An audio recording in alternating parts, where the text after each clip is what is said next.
Welcome to Calls. This is the 2022 Zozo Data Dive Show.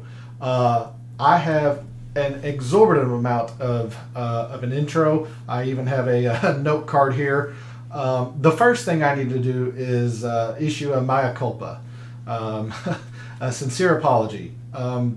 Watching the final of the CJ Cup Sunday afternoon, on top of working a big project in regards to the special announcement that I have coming up, led to me simply not doing my due diligence, my research for the initial research show.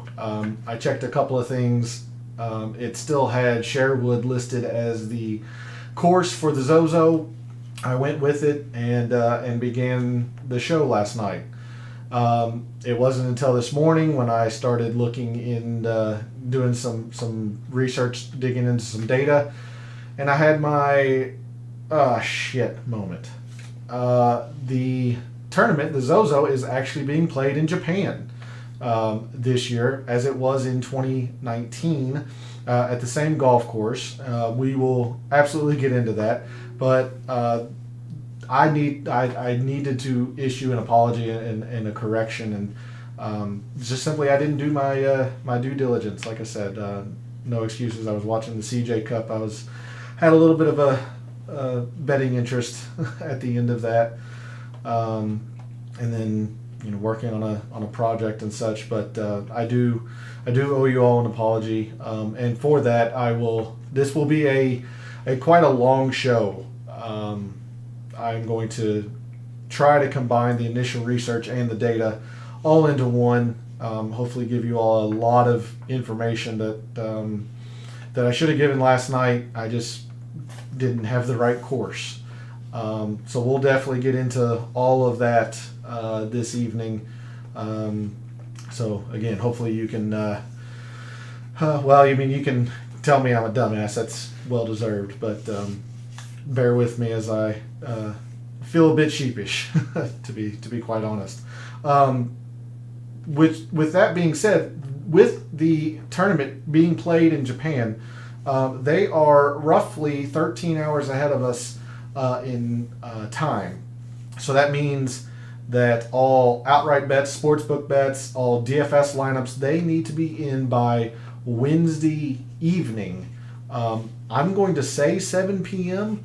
Eastern time, although I'm not 100% sure about that. The tee times will come out tomorrow, if not late tonight. So I will definitely have that information tomorrow at the DFS Tactics show, which leads into the next point. Because everything is due on Wednesday evening, the DFS Tactics show will move to tomorrow. Tuesday evening, the 19th. Instead of trying to bump up the time slot on Wednesday evening, to maybe 5 or 6 Eastern, I'll just run it tomorrow. I'll go live tomorrow evening, give you all hopefully some time to update your lineups and whatnot. I'll give you the most up to the second information that I can. Which you can always reach out to me, social media, which the links are in the description below. There you go. There you can see. Links in the description below to my social media. Please feel free to reach out. I'll give you as much up to the minute information as I can, or comment on the video. I'll see those as well. Then tonight, as is every show, live chat is open. Again, feel free to jump in. Tell me how much of a dumbass I am. It's completely warranted. More so than usual for having the wrong course last night. But honestly, just jump in. I want the interaction. Want to know as we're going through this, because I'm going to be going through this with you essentially. The first time with you. I do have a little bit of information when I had my panic moment earlier today, but not too much. So we're going to be discovering a lot of things together first time. let me know what you all are seeing, what you're thinking. So just feel free to jump in chat. And then lastly, as always, all statistics provided by Fantasy National. I might be a dumbass. I might be an idiot. Well, there's no might about that, but certainly Fantasy National isn't. If it can allow an imbecile like me to hit winners and do well in DFS and sportsbook betting, it can absolutely help you doing that, because I know you're a lot more intelligent than I am. And then lastly, kind of alluded to it, again, feel a bit sheepish because of the error from last night, but I do have an exciting special announcement coming. That'll come on October 31st. That is going to be the initial research show. I don't want to misspeak. It'll be an initial research show of a tournament, whatever tournament is the first week of November. So please stay tuned for that. It'll be exciting. So with that, we have tons to get into. So let's dig into the data and do a little research on the 2022 Zozo. And we shift over here. There we go. To the Fantasy National homepage. And I've got this set at the last 36 rounds, all records, and so on. The stars, as we go through, are the players that played this course in 2019. As we looked last night, there's something there. As we looked last night, we thought that the 2019 data was not going to be really useful since it was played in Japan, and we thought we were, going back to Sherwood. Well, it turns out 2020 is just not useful at all, and we're going to look at almost exclusively the 2019 information and data from that tournament. So let's first, I think, do the best we can and do a course breakdown. And we are at Accordia Golf Club at Narashino. I think I'm saying that right. I really don't know. But this is the same course that was played in 2019. Make sure I have chat up here. The same course that was played in 2019, as I mentioned. There we go. So Accordia Golf Narashino Country Club. And we'll go back into these tabs and web pages here in a bit. But let's do our best on a course breakdown here. It is a very oddly laid out par 70. You have one par 5 on the front 9 and 3 par 3s on the front 9. So you're going out in 34, but coming in on a usual 36, 2 par 3s, 2 par 5s. So instead of being a 35-35 layout like most par 70s are, sorry, I'm reaching for my drink. This is a 34-36 scorecard layout. And an initial view shows that this course can be easy, but it is certainly not as easy as Sherwood as we saw last night. There are a couple of holes here. This very long par 4 that plays to a quarter of a stroke over par. You've got a very difficult par 3 right behind it. A pretty darn long, difficult par 4 on the back 9 that's almost a quarter of a stroke over par. So there's definitely some places that'll jump up and bite you if you're not careful here at this golf course. But there are quite a few holes where you can take advantage of. As you can see, this 10th hole, it's a par 4, but is eagled 5% of the time. And even though the yardage doesn't initially scream drivable, I don't believe there is a whole lot of trouble with this hole. And instead of going through Course Visualizer, we're going to go through the tournaments course layout, as this Accordia Golf Narashino actually has 3 golf courses on its property. There's a queen, a king, and a championship, and they've combined all 3 of the courses to make one Zozo championship course. So instead of going through Pro Visualizer and trying to mix and match going through 3 courses, we're just going to use the tournament website's course breakdown and such. But this is really interesting to see. That one of the easiest holes is a par 4 that doesn't seem drivable at first, but is a 5% birdie rate or eagle rate. And then a couple of the par 5s, you got one that's 3%, one that's 2%. At least that's the way it was in 2019. And then some birdieable holes and all that. Surprisingly, this long par 5 was not eagled in 2019. In fact, it only played to a 1/10 of a stroke under par, and is one of the easier holes. So that tells you it's definitely not going to be a birdie fest this week. Absolutely not.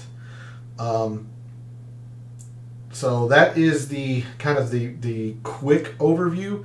We're going to go through a hole by hole overlook because I don't know much of this course at all, to be honest. So I don't want to cover too much of the yardages and such because we'll get a really good idea of the course layout here in a bit. But from 2019, you can see here that surprisingly the par 3s are almost as important as the par 5s, which probably shouldn't be as much of a surprise considering you have 1, 2, 3, 4, 5 par 3s, which is, it's an extra par 3, but it was really crucial in dictating who, in the top 10, at least in 2019, who was there. We look at the top 5, starts to kind of normalize, or what you would think, par 5s become much more important than the winner. The winner was entirely par 3. So that's just showing you the importance of the par 3s this week.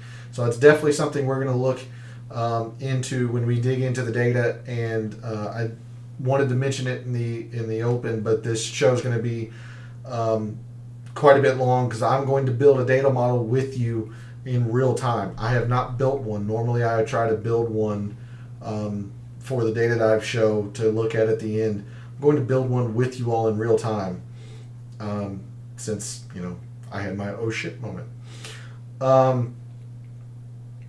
You can see that we don't really have any we don't have any putting and around the green statistics, and it'll really show in the leaderboard, strokes gained, all those things. We have a select few statistics, so we can only use what we get, at least with Fantasy National. One of the things we can get is greens and regulation. It was pretty darn important. We'll see that. Fairways as well. Hole composition wise, there isn't a lot of a majority in any one category, say par 3s, par 4s, par 5s. Par 3s, the majority of them are 175 to 200, but it's not like there's 4 of the 5 or all 5. It's 3 of the 5, so I'm hesitant to say that this is an area that we want to focus on, but it'll depend on what the leaderboard statistics will tell us when we dig into that data. Same going for par 4s. You've got 3 that are pretty darn short, including the most eagleable hole on the course falls into this range. You got a couple, pretty short, some very, some pretty long ones, and an extremely long par 4, and then some decent length par 5s. The scoring in 2019, it shows more birdies than bogeys, so it was on the easier side, but it's certainly not to the level where Sherwood would be up in here. It is much more difficult, and the leaderboard from 2019 will prove that or show that out. Again, from 2019, the driving accuracy was much lower than the normal tour event. greens were higher, and we don't have any putting and around the green statistics. So really all we can go by is, the greens in regulation and the driving accuracy. We don't even have driving distance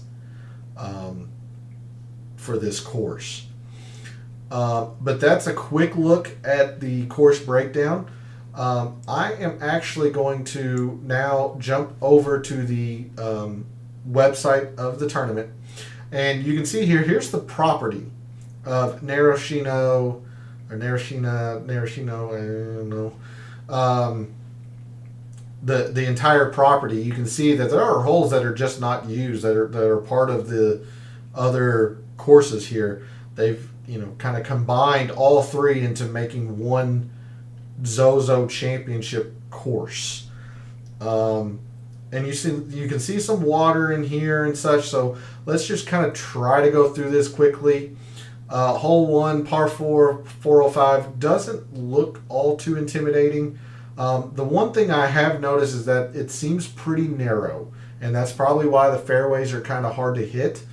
The one thing I do like, it shows how wide and how deep a green is, including the break here. Sorry, there's that. So that's been nice. The one thing I have noticed, and I don't know if this is unique to this course, it's certainly not common in the States, is that they actually have 2 greens that they can go to. Now, what I have seen is that 17 of the 18 holes are going to use 1 green. So for example, on hole 1, all I have seen are flag placements on this green here. There's one exception, that there's a par 3 where they are showing both greens being used. That's all I can tell you. But anyway, we'll get to that. But that's a unique feature, that they have 2 greens, but all but one of them are only going to utilize 1 green as far as I know. But anyway, so the first hole, short par 4, strategy, placement off the tee. There's a kind of a look there. We're not going to watch the videos. That will take forever. Hey, Darnell, man, how you doing? It's good to see you. Hopefully you, if you did tune in last night, it was a comedy show because your boy here fucked up. He fucked up real bad. So we're actually doing some of the research tonight because we're back in Japan for this tournament. But it's good to see you. I'm glad you're back. Hope you've been well. Hope you've been successful or at least following lately. It's I'm due to cool off, but it's been pretty good lately. So welcome back, man. Welcome back. Hole 2, again, a very short par 4. This bunker here crosses the fairway at 290 yards. So it's definitely just a layup hole.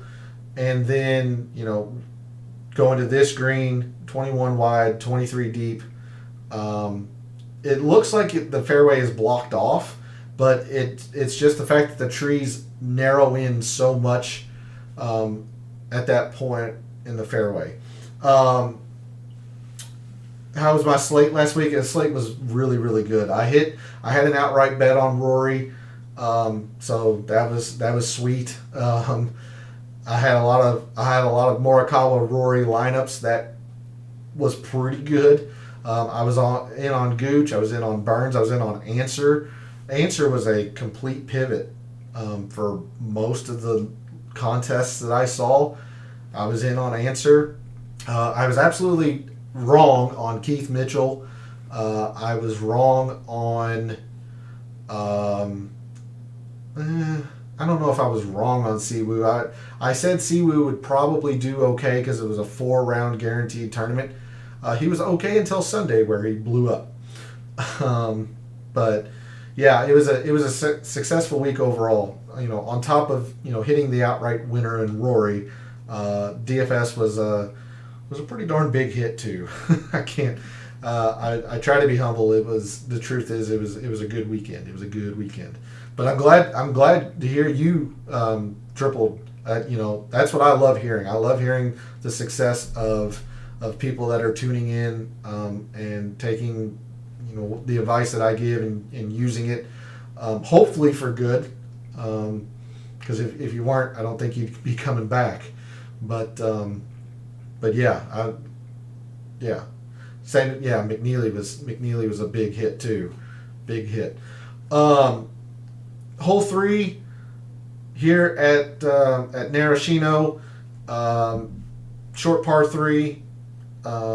Looks like the green is guarded by these trees, so it's an interesting hole. Not much to it. This is where the course will get interesting and difficult if it does get difficult. This is the long par 4, water all up the left, and then guarding the green on the right. It's just a difficult hole. Let's see. Looks like they're going to be using this back green, might be my assumption. Another thing that I've kind of noticed is that these greens tend to be large. That's probably why the greens in regulation rate here is high. So that's just kind of an offhand observation because we don't have the tournament fact sheet since it's being played in Japan. Hole 5, this is the one hole that they're showing both greens being used. Again, all of it covered by water or protected by water, so looks like to be an interesting hole however they've got it set up. So yeah, left green 191, right green 187. So you've got 2 holes with water back to back. Hole 6, I don't think the water's really going to come into play for the pros. I imagine this being a par 5, they probably just come out to here and either make it a 3-shotter or just accept the fact that they're going to have a very long iron or even a fairway wood in. It says tee shots require a carry over a large water hazard. I don't know. I've just seen them playing out to here. Then again, what do I know? Because obviously I fucked up last night, so I don't know. Yeah, again, 28 wide, 31 deep. These seem like they're pretty big greens. But if this is indeed the yardage, 278 to these bunkers, that is not. I wouldn't say that requires a long tee shot. It requires an accurate tee shot, but I wouldn't say a long tee shot. Interesting. Hole 7, short par 3. Water would absolutely come into play for me. Doesn't for the pros. But again, large green. I could see where maybe a front right pin placement would be fun. But hole 8, short par 4. No real interesting things about that. Again, from these views, you can kind of see that the fairway is pretty narrow, so that's why it's difficult to hit the fairways. We'll have to see what the rough is like when we dig in from 2019. Again, trying to roll through this fairly quickly so we can really dig into the data. Hole 9, long par 4, dogleg left, 30 by 30 green, just a large green. Yeah. Not much to that one. Hole 10, water on the left. Looks like this is the hole that supposedly has the most eagles. Ideal drive placement is between the pond and the front bunker, so right in here. The elevated green makes it difficult to properly judge the distance of the second shot. If that's the case, how is this the most eagleable hole on the property? I don't understand that one. But somehow this was eagled the most in 2019. I mean, unless the players are just waylaying it up into here and chipping in or maybe driving the green, but I wouldn't think. I don't know. I'm just going by hole 10. This being the most eagled hole in 2019. I guess did we have a couple of hole outs maybe? I don't know. especially if the green is elevated. Now, if it sloped down and let the ball feed towards the green, I can understand that. But all right, there's a look here. 266 here. Okay, all right. So if it's only 266 to here, you know, you got to imagine what 300 is probably what up in here. So if you have a real big knocker, you know, up into here, okay, maybe, but still, that seems a bit far-fetched. Anyway, long par 4, 11th, just a green guarded by a bunch of bunkers. Nothing the pros aren't used to. Hole 12, again, another very long par 4. Again, not a lot of trouble, it seems like, just narrow fairway. It is slopey. There you go. So you got a bit of undulation down here. Hole 13, very short par 4. Looks like they're only going to be using this right green. Again, it looks like a big green, so it looks like these green and regulation numbers are probably slightly skewed. But we'll have to see. The long par 5, long and straight, with a narrow uphill and downhill undulating fairway. That doesn't make any sense. Each shot is important. With the steep slope of the green, it can be a very challenging hole.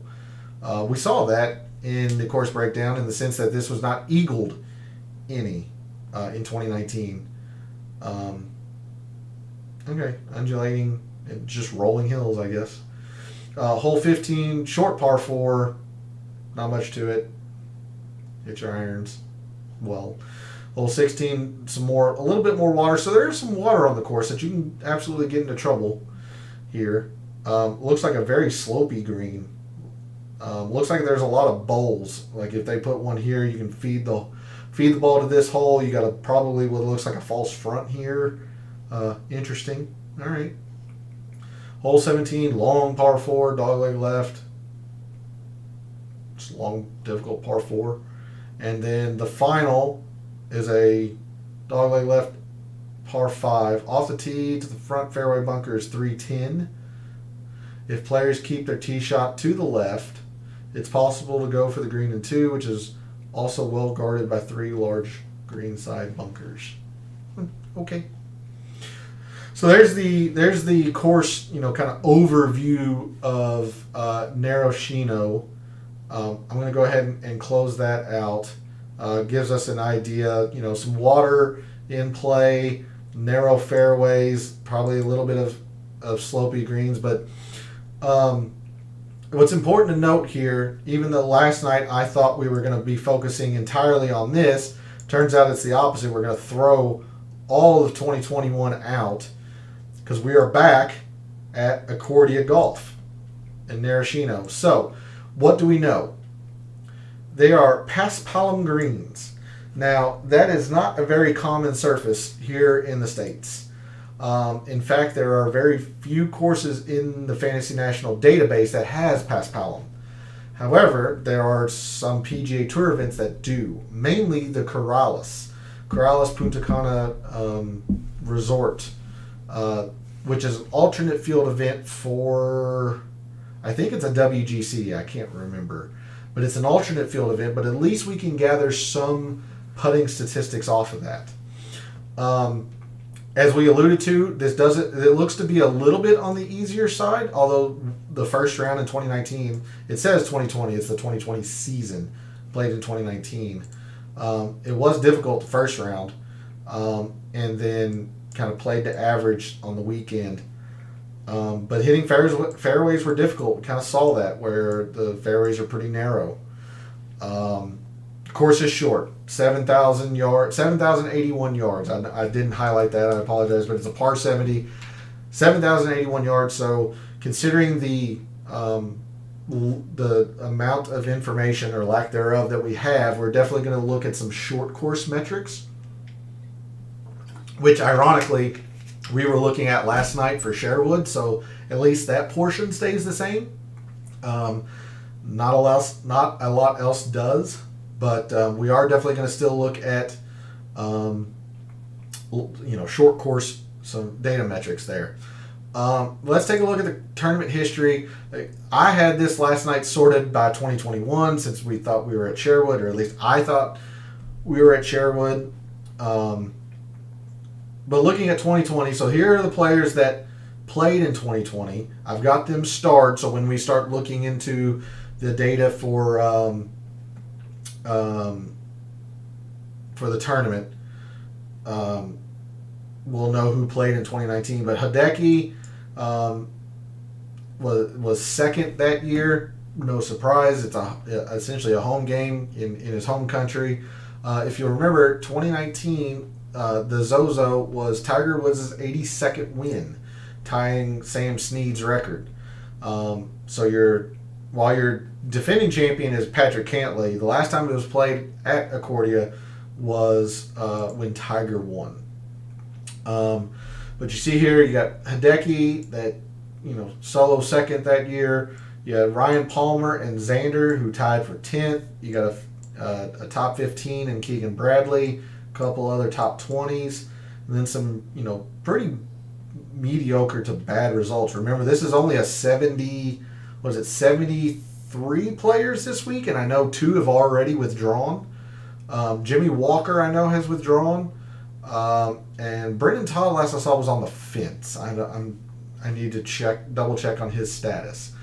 So a lot of middling results here for the guys that played, and then of course you've got some guys who just haven't played either 19 or 20. And when I say some, I mean almost half, more than half. Which reminds me, Darnell, I don't know when you jumped in. But because this is being played in Japan, all of your outright bets and your DFS lineups need to be in by tomorrow evening. I'm going to say 7 Eastern, but I need to confirm that. The tee times aren't out yet. Japan is about 13 hours ahead of us, so their Thursday morning is our Wednesday evening. So make sure you have all of your bets and your DFS stuff in by Wednesday evening. Which in the description of this video, I remind everybody, and I'll do it now and I'll do it at the end. The DFS Tactics show will be tomorrow, not Wednesday. It'll be tomorrow. And I'll give you as much up to date information as I can, up to the second information. Normally it's a little closer to when the contest starts, but it's what we have to do with when they're playing on the whole other side of the globe. So yeah, just make sure you tune in tomorrow, but also just have that in mind as you progress through the week. But coming back to Fantasy National, so there are the guys that played in 2019. Again, if I say 2019, it's the 2020 season, played in calendar year 2019. Let's look at the stat engine for 2020 when Tiger Woods won. The winning score was 19 under, and 19, 20, 21 is about the level that you say a course starts to get easy. And why I'm hesitant to say this is easy is that Tiger won by 19. The next closest, Hideki, was 16, and then it jumps all the way down to 13. This is about average, deemed as average on the tour for win. So Tiger really played well that week. Hideki played very well that week. I'm going to say this is more average than easy. It is on the easier side of average, but I don't think this is going to be a birdie fest. I don't think we're going to use any easy course metrics as we go through this. I was all about the easy course metrics last night when I thought we were at Sherwood. And it's what led me to hit Rory this past week at the CJ Cup. Even though the Summit Club had never been played, I do feel pretty good about the analysis I had that the par fives would just get devoured there, and they were absolutely devoured. So I really focused on the par fives there. So what I'm saying is that there's no easy course metrics to focus on here, because this course, isn't defined as easy. So there's a look at the leaderboard from 2019. Rory played well. Sungjae, Hideki's back, obviously, but Woodland's not back. Corey Connors isn't back. Horschel, Charles Howell, Ben On. Xander's back. Xander is back. Ryan Palmer is back. Keegan. So not a lot of the top, 20 were back. So we had second. We had a 10th. Keegan makes 4. Paul Casey and Sung Kang, 5, 6. 6 of the top 20 are back. 6 of the top 21 are back from 2019. So definitely some area for improvement here from some of these guys. But as we go through this stat engine, taking a look here, let's look at the strokes gained. And here's where some of the issues start to come in. All we can gather is total and tee to green. We don't have any individual metrics, including putting. So that's going to make it pretty darn difficult to use any kind of metrics around those. I'll tell you now, I'm always going to use strokes gained approach. It's just kind of what I do. I value those types of players. So I'm definitely going to have strokes gained approach in the data model that I build with you all here, towards the latter part of this show. I'm definitely going to use putting, and especially putting on Paspalum. I don't know how much of a percentage I'm going to put. And while I hesitate to not use any of the overheads, all of the overhead statistics, just because we don't have much, I can't validate a reason why I would use off the tee and around the green when we don't have those metrics. I just can't validate it. We can gather fairway data, so we can focus on fairways hit, but that's only half of the portion of off the tee. So I'm only going to be using approach and strokes gained putting when I say overhead statistics. These 4. Those are the only 2 I'm going to use, and I'm using approach only because that's the style of players that I prefer. Because if they're hitting their irons well, in theory, they're going to be giving themselves better chances at birdies or eagles or whatnot. So, and the only reason I'm really doing Paspalum or doing putting is because we know we're on Paspalum, and I'm not going to have any speed metric in there. Slow, fast, lightning, average. From what I understand, and I'm not a golf course expert, grass type expert or anything like that, far from it. But I from what I know, Paspalum tends to run slower than most other green types. But I couldn't tell you how much slower or, the effect it has on putting. I don't know, but that is what I do know is Paspalum tends to run slower. So anyway, looking at the strokes gained, this is where we start to encounter some issues in looking too much in this data. Then, when we start looking at fairways and strokes, fairways, greens, drive, so we don't have any driving distance information at all. We can gather fairways gained, and it looked like it was an okay stat, but still, Kodaira led, he was middling. Rafa Cabrera Bello, second, middling. Gary Woodland was okay, but it doesn't show a whole lot of correlation with high finishes hitting the fairways. Now, certainly the guys that are up here were positive, but it's not like they were leading in the fairways gained metric. So I don't know how much weight we want to put into the fairways. On the opposite end of that spectrum, I think greens and regulation are absolutely going to be something that we want to focus on. You can see the high numbers here, 6, 5, 5, 4, 5. You only have 1.2 from Ben On. You have 0.2 from Sungjae. But I imagine if we sort this by most, Yeah, 10, 17, first, 17. Adam Scott, had a middling finish, second, fifth, eighth. So that's definitely a metric I'm gonna focus on because it's one of the few that we have. I'm definitely gonna use greens and regulation gained in the stat model. Absolutely. Let's see, birdies or bogeys, or birdies and bogeys. This tends to be a regular kind of showing.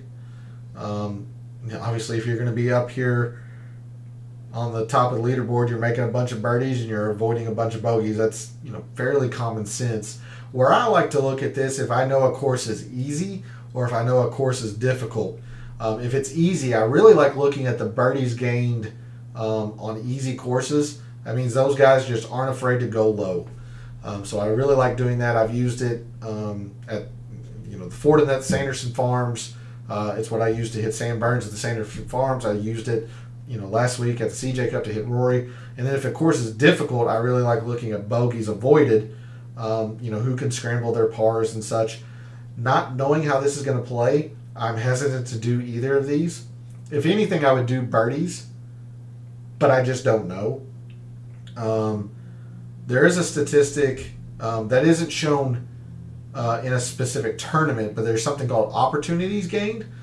I'm thinking about using that, but I don't know.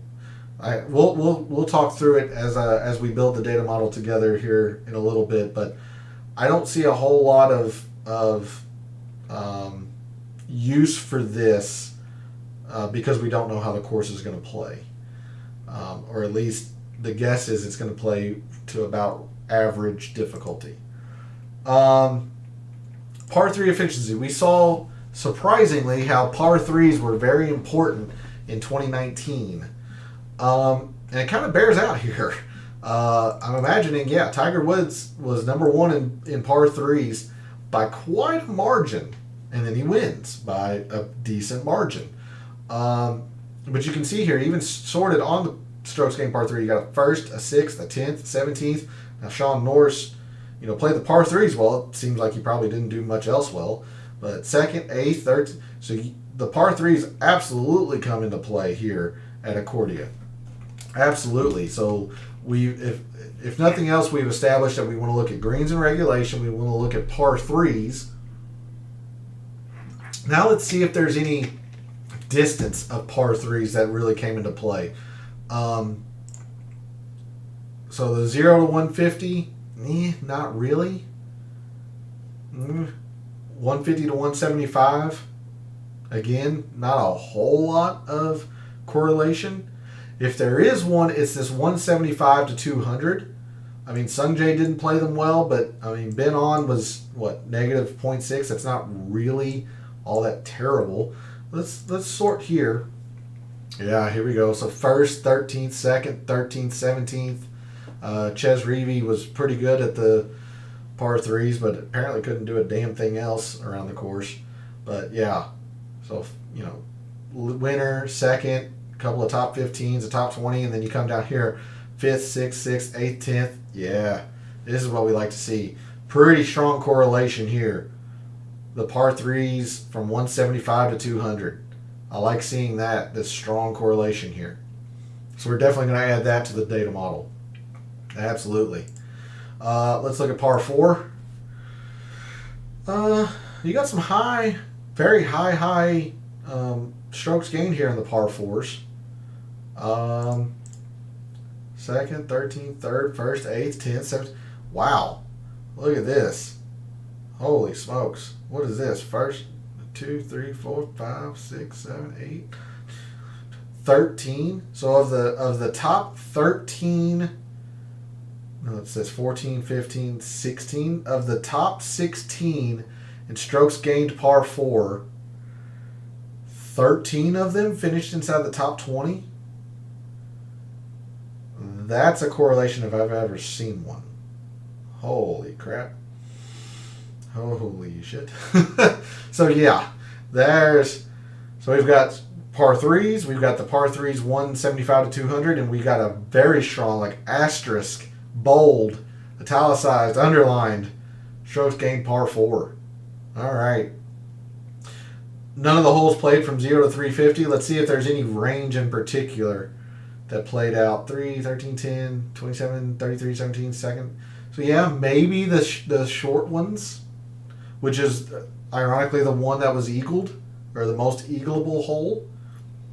Perhaps a strong correlation here. Poston and Sergio kind of make it a little bit interesting that they're that high, and or at least high on the gaining strokes at this range, but not high in the finish. But can't really argue the others. 3rd, 13th, 10th. I mean, top 20, second, top 26, yeah. 400 to 450. Yeah, see, you got a fit. I mean, the top one was 51st. Now, Sungjae, 46, 46, 30, 57. So, no on the 400 to 450. Somewhat on the 450 to 500. I mean, the leader was, 37th. You had an 8th, 22nd, and some high finishes here. And 59, 51, 60. So, yeah, a little halfway. It's more so on the 350 to 400, and then the long par 4. See how that played. I mean, again, you had the leader wasn't all that great finishing in the tournament. You did have 1st, 5th, and 6th here, but I mean 71st, 74th, 66th, 63rd. So yeah, it looks like if we're going to look at a specific range of par 4s, it's the short ones. Yeah. But mainly it's just the fact that it's just par 4 scoring overall is what it seems like we're going to be looking at. And then let's look at par 5. Supposedly this is going to be the one that's going to help us the most. It's generally what professionals take advantage of the most. I don't see a whole lot here. 3rd, 22nd, 51st. 5, 10, 13, 17, 1st. Yeah, so a little bit. I would say the par 3 is actually more strongly correlated than the par 5s, which I would have never guessed that coming into the course breakdown, but that's what I'm seeing. I mean, maybe a little bit of par 5, but certainly not as much as par 3. Clearly, none of the par 5s played in those ranges. Let's see if there's a particular range. 22nd, 3rd, 4th. Again, not strong. I mean, you had some high finishes here in when they're gaining 2, but you had your 6. He was 22nd. You had a 4 at 46th, a 51st, a 33rd. In a invitational style field, 33rd is about half. Now, if this was like a regular no cut event, 33rd wouldn't be too bad. You could maybe get away with a 33rd.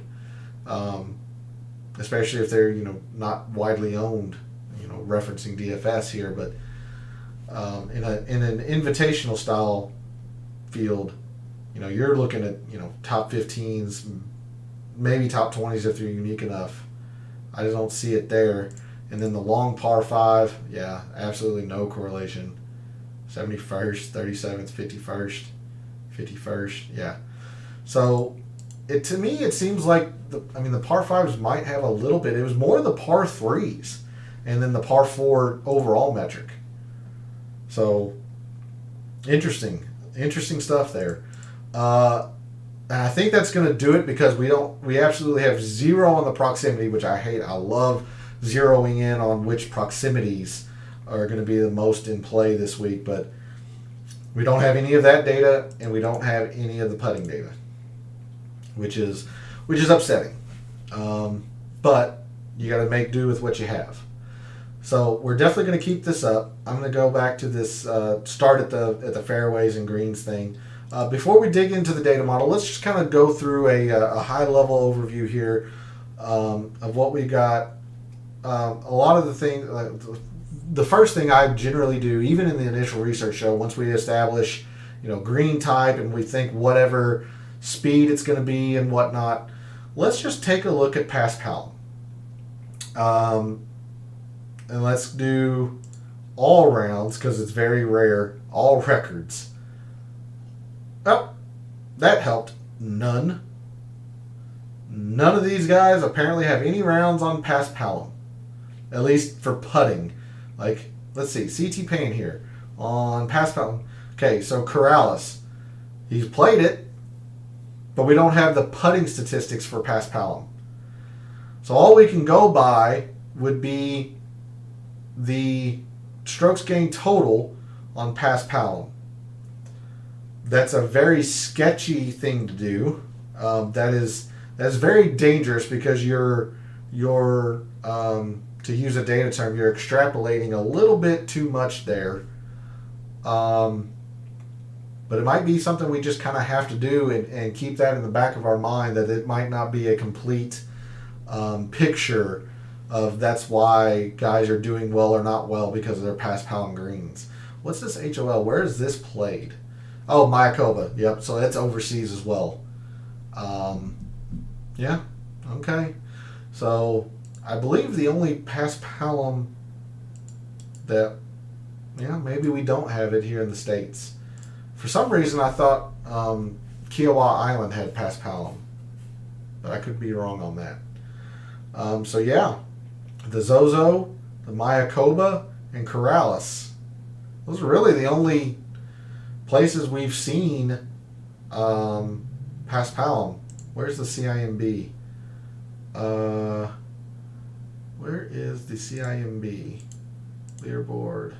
Oh, Kuala Lumpur. Okay. Again, overseas. Makes sense. All right. So, we do not have any Pass Pelham putting statistics. Well, this could be a fun week, and I say fun in quotes. As much as I'm a data guy, when you don't have data, it's kind of like what I did today. Shit. Let's see. I don't feel comfortable doing any scoring relative to par.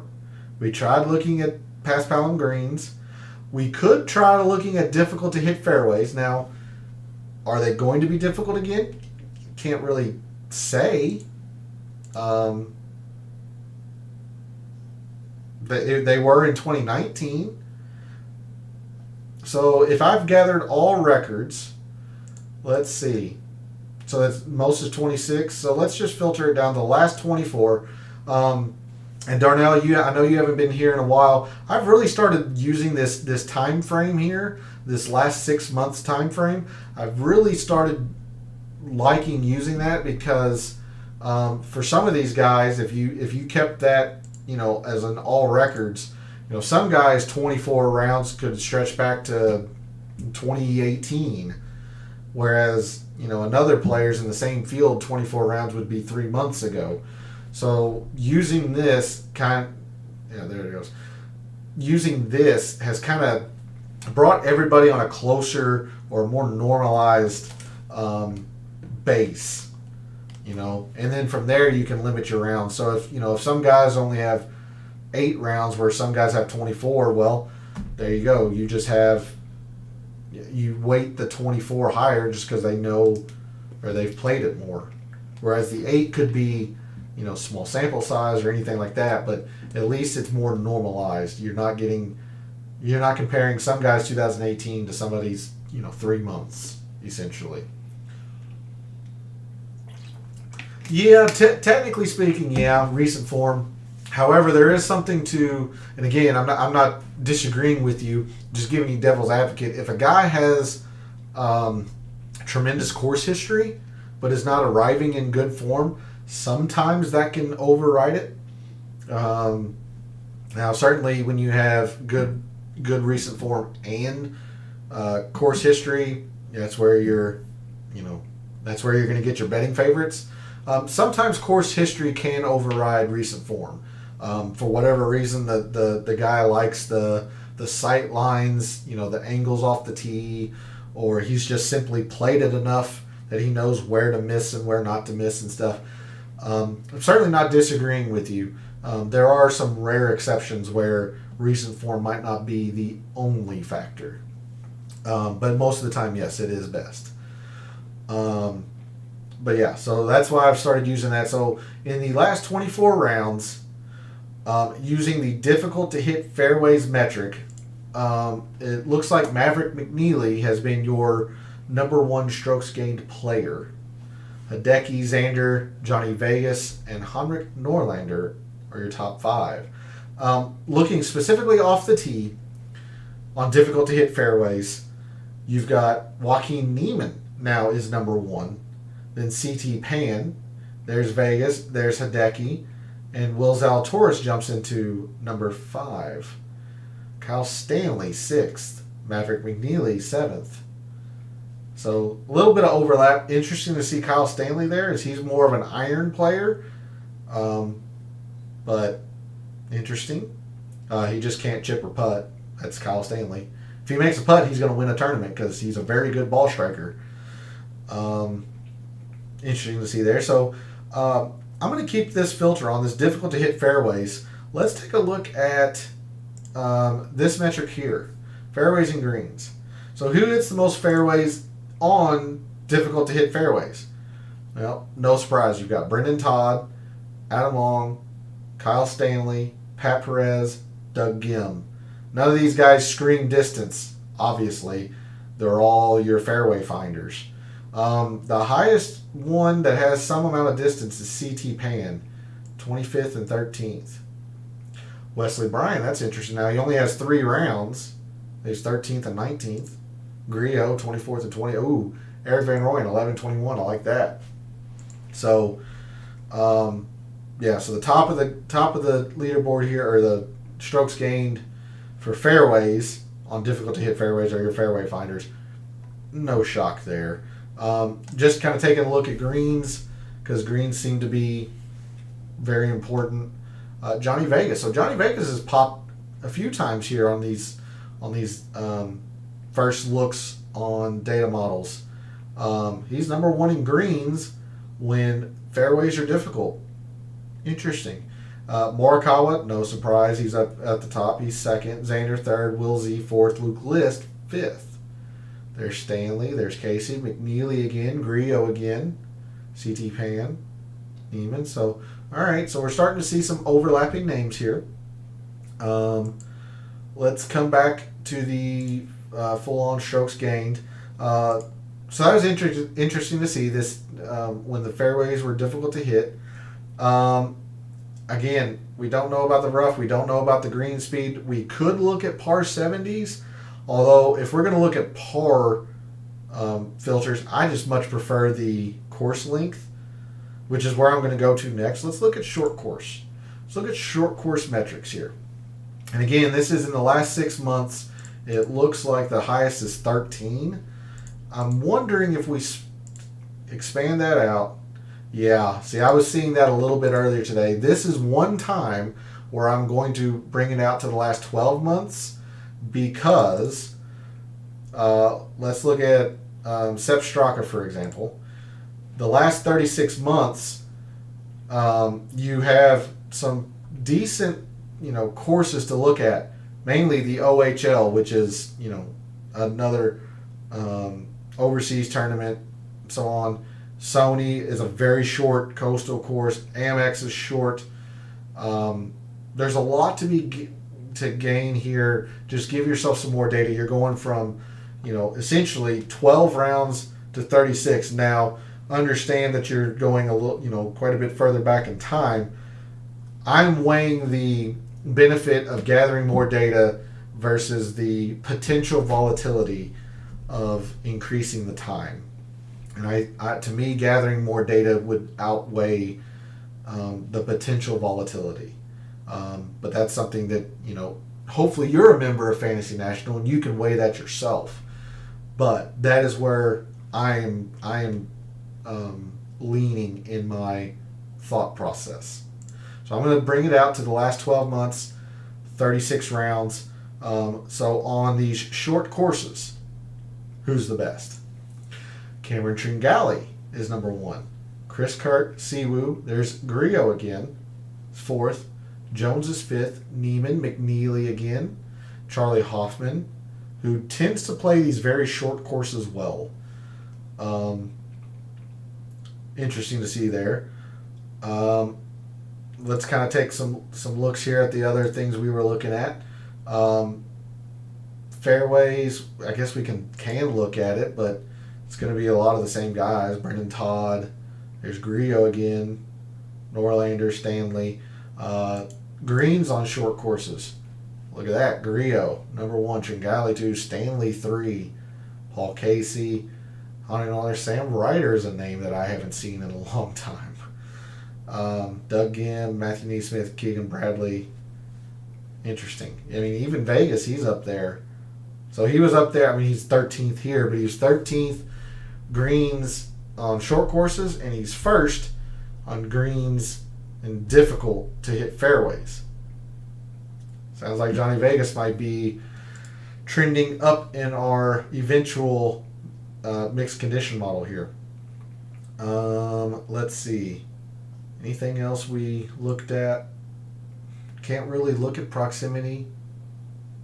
Maybe could look here, but kind of want to save that for overall type stuff. Is there anything else here? Yeah, we can. So this is something else I added, especially last week, is the no cut filter. Because this is a guaranteed 4-round event, there's no guys are only going to be playing 2 rounds unless they withdraw and such. I really like kind of looking at this and see just who plays no-cut events well. Some guys have a different mentality going in no-cut events. Now, there's not very many rounds. Again, I'm in the last 12 months and only 21 rounds. So I'm going to already limit it to 24 just so I don't get crazy with it. Let's go back here to just strokes gained. And strokes gained total on these no-cut events. Xander Schauffele is number 1. Look at that. K.H. Lee is number 2. Very interesting. What are the rounds he has? So the CJ Cup last year and then the BMW this year.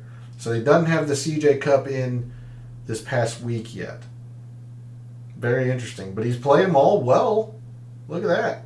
He's been above average in all of them. That's something I wouldn't have guessed. Look at that. Good with his irons, too. Alrighty. K.H. Lee's on the radar. There's Lonto, Sebastian Munoz, Joaquin Neiman again, Will Zalatoris, EVR, Todd, Noren, Siwoo, Morikawa. Again, I'm not saying this is something that we're absolutely gonna, this is gonna give us the winner. I did like seeing this though, and I definitely used it in my data model last week. I think I put it at 5%, just strokes gained total of a no cut event. It was interesting to see. Yeah, I mean you can see the guys that either don't play them well or don't play them often. McNeely had a very good CJ Cup. Grace did not. Grace is one of the guys that I had used a little bit that really just did not play well. Now, he wasn't exactly high on my data model. He just kind of fit in the price range where I was looking. But I did use some Brandon Grace, and he didn't do it for me. He definitely didn't do it for me. I was wrong on Ricky Fowler. That was another one. Ricky played really darn well. If he putt like the old Ricky, he probably would have won that tournament. Now, is he all the way back? I'm still hesitant. I'm still hesitant to say so, but the one thing I said in the DFS Tactics show for Ricky was, prove it to me. Prove that you are back. Prove that you're going to compete, and then I'll start taking you a bit more seriously. He goes out and he competes. Now, he didn't finish the job. He was leading on, he went into the final round leading, ended up losing. He was there. He had his form. So, I'm going to start believing in Ricky a little bit now. I mean, let's just take a look real quick at the CJ Cup. I mean, again, he's historically been an okay putter. He lost strokes on the green, and it happens. His approach was good. It had been pretty darn bad, or at least, middling. He gained on approach. This was the positive sign. I mean, if you watched any of that final round, I mean, he was He was balls to the walls. He was up there with Rory. Sometimes he was passing Rory. Now, Rory was playing conservative because he had the lead and such, but, I mean, Ricky was moving it. He was moving it down that fairway. He just played well. He did. He played well. Yeah, he was fine in distance. He probably led the field in this good drives. Yeah, second. Okay. Yeah. Greens in regulation. The putting is what let him down. Minus 1.3, so he struggled from 10 to 15. He just didn't make anything on Sunday. He just didn't. If you made anything on Sunday, he was the winner. Anyway, not to get sidetracked, but I was wrong on Ricky. Is he back? I'm still hesitant, but I will start, getting on that bandwagon again. Somebody that I've been beating the drum for, and it finally came through, although I didn't have the outright bet on him like a dumbass. I did use him in DFS all that week, was Sung Jae when he won. I had been all over Sung Jae. I'd rather be early than late. I was talking about Sung Jae for weeks. He finally came through. Of course, the week I don't bet him, because that's life. But I'm gonna give myself a quarter credit for being on him for so long. So now that he's won, I'm off of him. He's just gonna win again, because that's the way it goes. But anyway, coming back to the Zozo, I did like using this no cut event. I'll probably end up doing it again this week. This, just 5% strokes gained total, just to see who plays these no cut events well. Other than that, I don't see a lot of filters. I really don't. So let's try to build this mixed condition model. And again, I normally try to have one built for you all and explain the reasoning behind it. I've just explained the reasoning behind it, or at least my thought process into it. So now let's just build it together. Make sure I don't have any filters applied here. I do not. Let's go on a 12-month. Let's increase to the last 36. I do want to see who plays short courses well just on a strokes gained total basis. So that's the first thing I'm going to do. I'm going to add strokes gained total and just say last 36 on less than 7,200 short courses. I'm going to add that. I'm also going to do strokes gained total on a no cut event. Again, I'm not going to put a whole lot of weight into it, but I do want to see it. What's this, 21? Yeah, I still want to see all of these, even though, because the next cutoff is 12, and I think that's going to be too little. So let's do strokes gained total, last 24, no cut. We'll add that. Make sure we take that off. Now, because we didn't have all of the overhead statistics, I usually don't like using ball striking and short game because you can kind of split that out in the ways you need to for each course. I said I wasn't going to use off the tee. I wasn't going to use around the green. I'm absolutely going to use strokes gained approach, and this is where I'm going to start narrowing in on the timeline.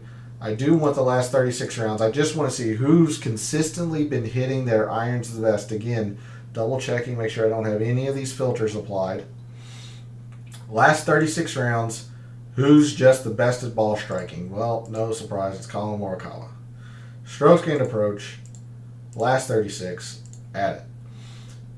I'm not going to use around the green. This is where I would add putting. We saw that nobody has any pure paspalum putting statistics, and I'm hesitant to go a strokes gained total view of paspalum greens. Now that's probably something I'm going to add to the model tomorrow, but put at 0% and just kind of see what it is for these people, but not factor it into the rankings. That is something that I like to do quite often. But to save time and space, I'm not going to do it here.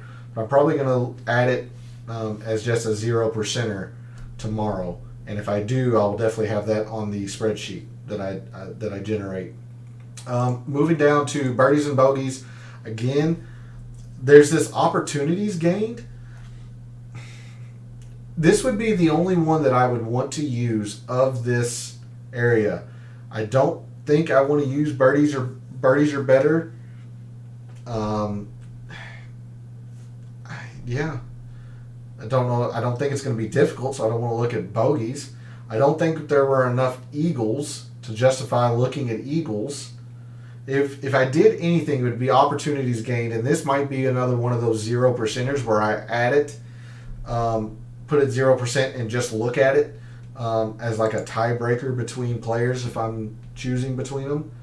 But my initial thought process is not to add it for now. Fairways and greens. Again, we didn't have any driving distance statistics. Fairways gained were kind of hit and miss. I mean, even we saw where if fairways were hard to hit, the guys that were hitting the fairways were just going to hit their fairways anyway because they were hard to hit. Greens in regulation, we definitely want to look at. So let's see who hits the most greens in the last 36. Now, the question is, do I want to add the difficult to hit fairways, but still hitting greens? The only issue with that would be that's bringing in a whole lot of iron play that might not. It's hidden iron play is what I'll say. Because if they're missing the fairway, then they're obviously having to depend on their either their scrambling skills or their proficiency with irons to hit the greens. So take someone like Colin Morikawa. If I added the hitting the fairways is difficult, because he's normally a fairway finder, he's not gonna miss too many fairways. But if I hit greens in regulation, he's gonna be second. But a lot of that is one, he's already hitting the fairways, but he's such a good iron player that he's probably going to hit the green anyway if he missed the fairway. So there are reasons to and again, or for and against adding this filter.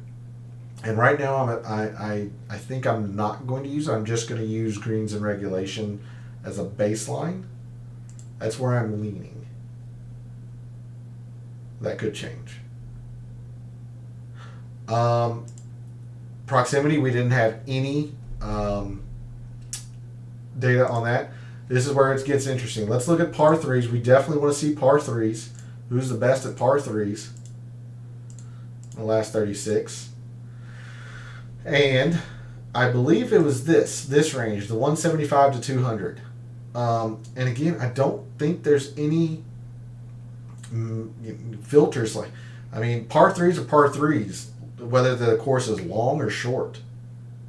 So I don't see any benefit of adding any of these filters. We don't know if I would say average, but So yeah, let's just do par three, that range. We'll do par fours. Same thing. Strokes gained par 4, last 36. And this is the one that was kind of debatable. We saw a little bit of a correlation here and a little bit less so around in here. I'm probably going to add this one, but it's only going to be at 5%, and I might end up taking it out. But I'm going to add it for now just to see, just to get a feel for what it generates. Because again, when we looked at this here, there was a decent bit of correlation here between the top So a third, a 10th, a 13th, a 17th. These two were kind of not, but second, 6th, 6th, 17th. I mean, that's what you're wanting, these high finishes. See, and again, you know, there's not a lot of correlation in these long par fours. Yeah, okay. That's what we got. We'll add that one.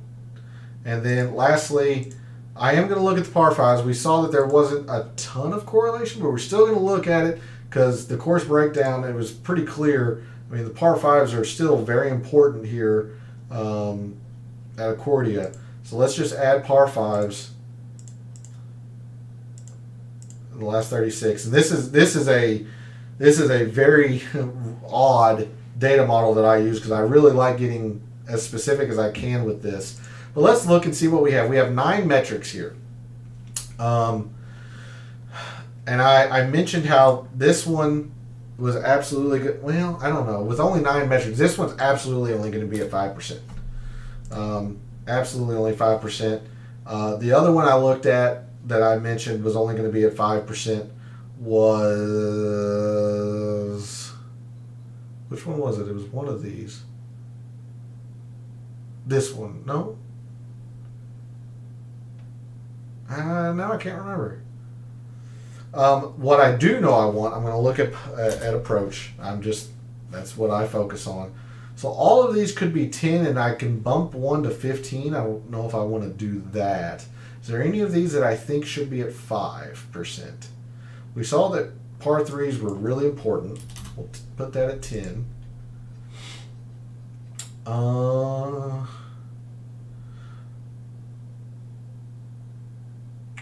4s were really, really important. That might be 10 to 15. Let's try 15 here. That was the big star asterisk.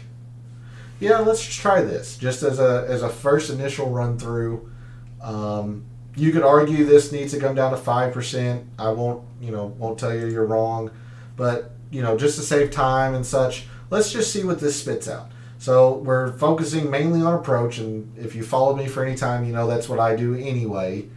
And especially when we don't have a lot of data to parse, this is going to be my default anyway. So 20% there. We're going to look at a lot of the par 4 scoring because we saw how much of a correlation that was. 10% on everything else, and then I just wanted to see this small little bit of who plays no-cut events well. Let's see what this spits out. Johnny Vegas is number 1. Yeah, Johnny Vegas, Colin Morikawa, Xander, Will Z, and Paul Casey are the top 5 using these percentages and the metrics that we talked about above. Very interesting. I like it. I don't know how I feel about Johnny Vegas being number 1 over Colin Morikawa, Xander, and Will Z and such, but I had a hunch of Johnny Vegas. When I was doing a little bit of research today, even after the oh shit moment, Johnny Vegas was popping on a lot. We saw him pop as we were going through the 20. We saw what the 2020 was going through. He was popping on the models, in real time. So doesn't look like that's anything different. There's McNeely. Pat Perez is somebody that's been interesting to me this week. Kyle Stanley was popping on some of these models. He's at 10th. Let's come down here. Let's see who's not going well on this. Ryan Palmer, Siwoo, Harry Higgs, Munoz. Charlie Hoffman's kind of surprising. For as good as he's been lately, and I thought he played short courses very well. He does play short courses very well. That's about the only thing he has in this data model. It's very interesting. There's Sam Ryder. He's popped on 1 or 2 of them. All right. One of the things that I can tell you, Darnell, if you're still here, or anybody for that matter, if you have any idea on any of these guys, feel free to use them. I avoid them completely. That's not the right thing to do. I just avoid them because I don't know anything about them. So if I don't know, I just avoid, and I'm comfortable getting beat. Referencing a DFS portion here, and we'll really get into that tomorrow. But I'm just okay avoiding these, and if I get beat by them, I get beat by them because I just don't know. I just don't know them. But yeah, there's a look at the first run of the data model, and you kind of get a look at the thought process that I use to get into it. So yeah, again, guys, I really do apologize for the research show last night. When I thought we were at Sherwood and we're all the way across the globe at Accordia. So again, apologies for that. Hopefully you found some useful information tonight. Don't forget that the DFS Tactics show is moved to tomorrow because Wednesday is when your lineups and your sportsbook bets are due. Again, Thursday morning in Japan is Wednesday evening, and I'm talking early evening here stateside. I will have more information for you all tomorrow in the DFS Tactics show as when the tee times are, and then I'll be able to give you concrete deadlines of when your lineups and bets need to be in. But that is going to do it for the Data Dive show. Darnell, it was good to see you again. For anyone else that's out there, as always, I really do appreciate the support. Make sure you tune in tomorrow for the DFS Tactics. Feel free to reach out on social media, Twitter. All those links are in the description. And for that, for any bets you've made already for the Zozo, for any bets you will make at the Zozo, and until I see you tomorrow night, may all your bets be profitable.